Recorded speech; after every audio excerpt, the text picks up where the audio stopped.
很多人以为打呼是因为太累而已，但其实是因为这一圈油。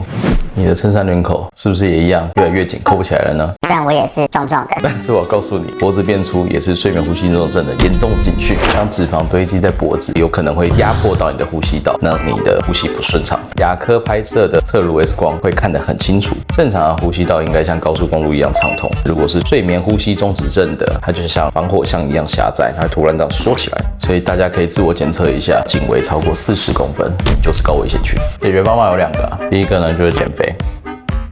第二个可以戴呼吸牙套，它可以让你的下颚处在一个比较前面的位置，让你睡觉的时候下巴往前，舌头就会往前了。它可以帮助你让呼吸道撑开，回到变成顺畅的高速公路。脖子粗不是错，但不处理就是你的错。如果你也有脖子粗相关的问题，欢迎来找我做检测，你可以来这边找到我哦。